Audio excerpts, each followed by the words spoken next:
With big games ahead and their top receivers sidelined, the Tampa Bay Buccaneers are facing one of their toughest tests yet. This week's matchup against the Falcons isn't just about the return of the creamsicle jerseys. It's a chance for new stars to shine. The Bucs are fighting to keep their season alive. Without Mike Evans and Chris Godwin, the pressure is on. Can Baker Mayfield, Cade Otton, and rookie Jalen McMillan step up to fill the void? Let's dive into how the Bucs plan to adapt, starting right now.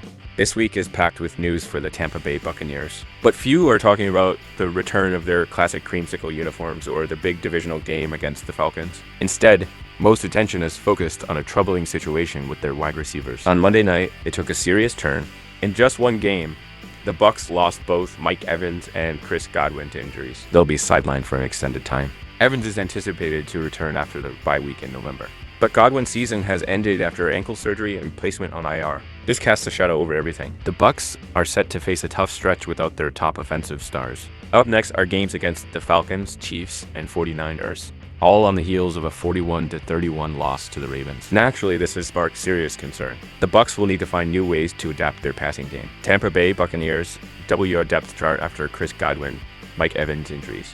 Losing both Evans and Godwin is a significant blow, but it isn't the end. Liam Cohen has emphasized they can't simply replace these players one.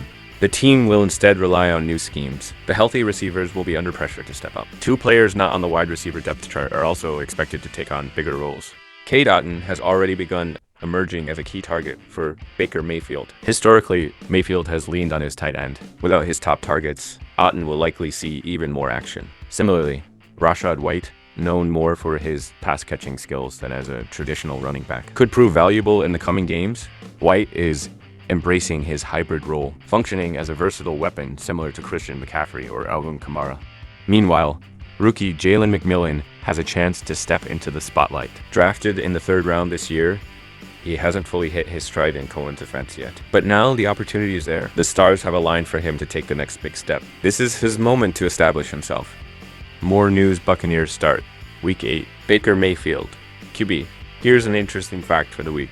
Mayfield has secured more top 2 finishes at the quarterback position this season, 4, than Lamar Jackson and Josh Allen combined, 3. As much as I admire Mayfield's adjustments with Tampa Bay's offense this season, reducing his average throw depth by 27.9% for efficiency and relying on his supporting cast to make plays, this won't be the same strategy when facing the NFL's 8th best defense against the pass. These two teams delivered an unforgettable matchup in Week 5, with a thrilling 36-30 overtime win for the Falcons.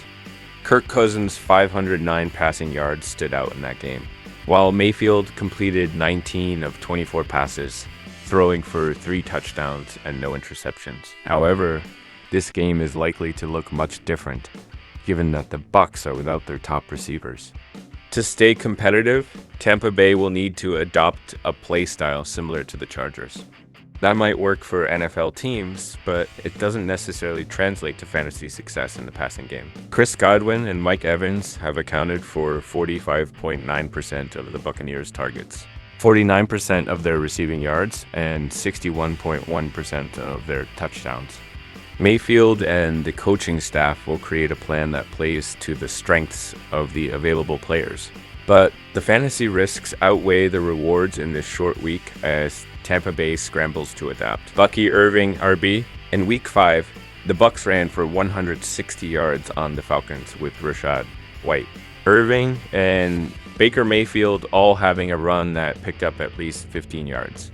We didn't learn much from the Week 7 blowout, but it would appear that Tampa Bay is looking to deploy a committee, something that could render all involved useless. To my eye and spreadsheet, Irving has the most juice in this backfield, but it doesn't matter what I think. I'm not comfortable in projecting any of these backs for RB2 production in this matchup against the 3rd best defense in terms of running back touchdown rate. Rachaad White, RB. It was White who led this backfield in snap share last week in the one-side loss to the Ravens. Though we did trend toward the 3-headed monster that was mentioned following the big Week 6 win against the Saints. Week 7 snap shares. Rachaad White, 47.4%. Bucky Irving, 35.9%. Sean Tucker, 19.2%. Irving held the slight edge in the first quarter. In the first half, before Tampa Bay was scripted out of balance. was about as even as you'll see in a three-way split. White, 44.1%. Irving, 32.4%. And Tucker, 26.5%. I still think Irving is the most valuable back in town for the remainder of the season. But with the snaps being divided like this in an offense that projects to have far less success this week than the first 7 due to their injuries at receiver, I don't know how you can feel great about playing any of them. Thanks for watching.